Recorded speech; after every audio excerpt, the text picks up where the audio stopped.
Hello दोस्तों, नमस्कार। मैं अल्पना। जैसा कि आप लोग जानते हैं, टीजीटी पीजीटी की तैयारी यहाँ पर आपको करवाई जा रही है। आपका रिवीजन चल रहा है हिंदी का। तो द्विवेदी युग के 30 क्वेश्चन हमने कंप्लीट करवा दिए थे और भी टॉपिक वाइज आपको कंप्लीट करवाए जा रहे हैं। अगर ये वीडियो आपको पहली बार मिला है तो मैं बता दूँ कि यहाँ पर प्लेलिस्ट बनी हुई है, आप सभी टॉपिक वाइज जाके रिविज़न कर सकते हैं। तो चलिए शुरुआत करते हैं बिना टाइम वेस्ट किए हुए। तो पहला 30 क्वेश्चन हमने कंप्लीट करवाया था। ये 31 है कि निम्नलिखित में से किसे खड़ी बोली हिंदी का पहला महाकाव्य माना जाता है? ए साकेत, बी प्रियप्रवास, सी लोकायतन, डी कामायनी। तो आंसर नंबर यहाँ आपका क्या होगा, आप गेस कर सकते हैं। तो आंसर नंबर यहाँ आपका बी सही है, प्रियप्रवास। क्वेश्चन नंबर है 32 कि निम्नलिखित में से कौन सी रचना अयोध्या सिंह उपाध्याय हरिओद की नहीं है? ए विचित्र विवाह, बी वैदेही वनवास, सी चोखे चौपदे, डी चुभते चौपदे। तो यहाँ पर कौन सा नहीं पूछा गया है? तो आंसर नंबर यहाँ आपका ए है, विचित्र विवाह हरिओद का नहीं है।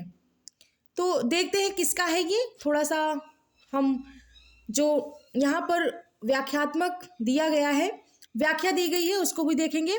विचित्र विवाह राष्ट्र भारती, देवदूत, देवभाषा, देवसभा, रामचरित्र उपाध्याय की कृतियां हैं। किसकी कृतियां हैं? रामचरित उपाध्याय की। अगर इनमें से आपको पूछा जाता है तो आप कर लीजिएगा। इसके अतिरिक्त इन्होंने रामचरित चिंतामणि नामक प्रबंध काव्य की भी रचना की है। शेष कृतियां अयोध्या सिंह उपाध्याय हरिओद की हैं। तो क्वेश्चन नंबर यहाँ आपका 33 है।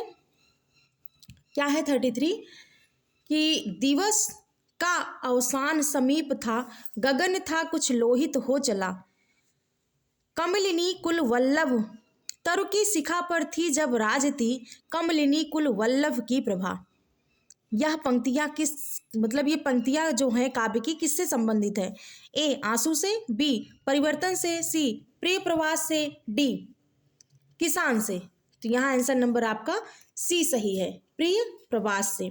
क्वेश्चन नंबर आपका 34 है कि द्विवेदी युग की कविता है? ए उपदेशात्मक एवं इतिवृत्तात्मक, बी प्रकृति चित्रात्मक, सी नवजागरण परक, डी नारी चेतनात्मक।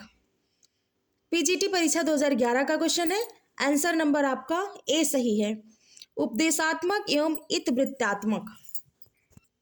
क्वेश्चन नंबर 35 है, इतिवृत्तात्मकता किस काव्य युग की प्रमुख विशेषता है? ए भारतेंदु युग, बी द्विवेदी युग, सी शुक्ल युग, डी छायावादी युग। तो आंसर नंबर यहाँ आपका बी सही है, द्विवेदी युग। क्वेश्चन नंबर आपका 36 है कि द्विवेदी युगीन साहित्य में किस प्रवृत्ति की प्रमुखता नहीं है? यहाँ पर नहीं पूछा गया है। ए गद्यात्मकता, बी काव्यात्मकता, सी वैचारिकता, डी इतिवृत्तात्मकता। तो आंसर नंबर आपका बी सही है, काव्यात्मकता जो है इसकी प्रमुखता नहीं थी। क्वेश्चन नंबर आपका 37 है कि मधुप उपनाम से काव्यानुवाद करने वाले कवि निम्नलिखित में से कौन है? ए महावीर प्रसाद द्विवेदी, बी मैथिली शरण गुप्त, सी माखनलाल चतुर्वेदी, डी भारतेंदु हरिश्चंद्र। तो यहाँ पर आंसर नंबर आपका बी सही है, मैथिली शरण गुप्त। क्वेश्चन नंबर आपका 38 है कि भारत भारती का प्रकाशन किस वर्ष हुआ? ए 1912 ईस्वी, बी 1914 ईस्वी, सी 1916 ईस्वी, डी 1918 ईस्वी। तो आंसर नंबर आपका यहाँ पर ए सही है, 1912 ईस्वी। क्वेश्चन नंबर 39 है, भारत भारती में किस भावना की रूपरेखा प्रस्तुत है? ए दैन्य भावना, बी राष्ट्रीय भावना, सी प्रेम भावना, डी भक्ति भावना। तो आंसर नंबर आपका बी सही है, राष्ट्रीय भावना। क्वेश्चन नंबर 40 है कि सिद्धराज राजपूत आन की कथा है? राजपूत आन की कथा है।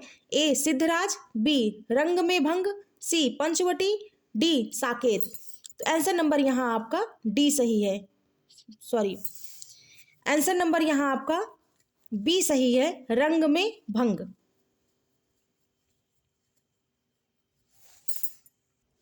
क्वेश्चन 41 है, चिरगांव किस कवि का जन्म स्थान है? ए माखनलाल चतुर्वेदी, बी मैथिली शरण गुप्त, सी सुभद्रा कुमारी चौहान, डी सुमित्रा नंदन पंत। तो आंसर नंबर आपका बी सही है, मैथिली शरण गुप्त का।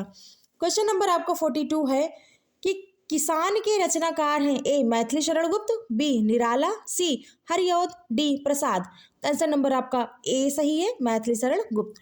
43 है कि रंग में भंग नामक काव्यकृत के रचयिता हैं? ए भिखारीदास, बी मलुकदास, सी Maithili Sharan Gupt, D Tulsidas. Answer number आपका सी सही है, मैथिली शरण गुप्त। 44 है, 44 पूछा गया है कि निम्नलिखित में से एक मैथिली शरण गुप्त की काव्य रचना नहीं है। ए सिद्धांत, बी जय भारत, सी हिडिंबा, डी कृषक क्रंदन। तो आंसर नंबर यहाँ आपका डी सही है, कृषक क्रंदन जो है ये मैथिली शरण गुप्त की काव्य रचना नहीं है। क्वेश्चन नंबर 45 है कि निम्न से कौन सी रचना मैथिली शरण गुप्त की नहीं है? A Panchavati, B Renuka, C Yashodhara, D Saket. Answer number है यहाँ आपका डी सही है, साकेत। क्वेश्चन नंबर 46 है कि इनमें मैथिली शरण गुप्त की रचना नहीं है। ए भारत भारती, बी जयद्रथ वध, सी प्रेम पथिक, डी यशोधरा।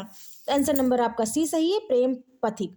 यहाँ पर देखिए पूछे जा रहे हैं कि कौन सा नहीं है, तो आपको इनकी रचनाएं याद करके, जितनी भी रचनाएं हैं वो सब याद करके जाना होगा, तभी आप बता सकते हैं कि कौन सी नहीं है।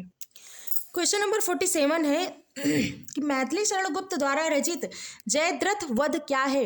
ए एक महाकाव्य है, बी प्रबंध काव्य है, सी खंड काव्य है, डी इनमें से कोई नहीं। तो आंसर नंबर यहाँ आपका सी सही है, खंड काव्य है। क्वेश्चन नंबर 48 है कि साकेत महाकाव्य का सर्वाधिक मार्मिक सर्ग है? ए षष्ठ, बी सप्तम, सी अष्टम, डी नवम। तो आंसर नंबर आपका डी सही है, नवम।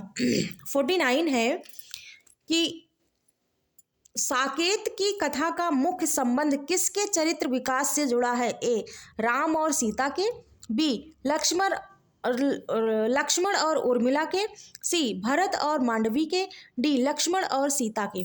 आंसर नंबर यहाँ आपका बी सही है, लक्ष्मण और उर्मिला के। 50 क्वेश्चन है आपका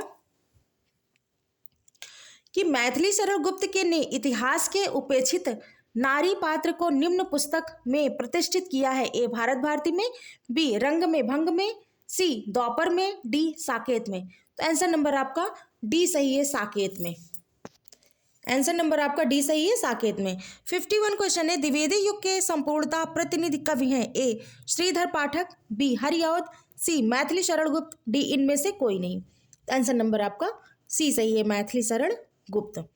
तो दोस्तों यहाँ तक आपका द्विवेदी युग से संबंधित 51 क्वेश्चन थे। अब इसके बाद टॉपिक हम कंप्लीट करवाएंगे छायावाद। छायावाद से जितने भी क्वेश्चन आपके बने हुए हैं सब आपको कंप्लीट करवाए जाएंगे। तो प्रतिदिन ये आपको वीडियो मिल जाती है, और ऐसे ही प्रतिदिन रिवीजन करने के लिए प्लीज़ चैनल को सब्सक्राइब करिए, ऑल पर क्लिक करिए और अपना रिवीजन करिए। बहुत बहुत धन्यवाद।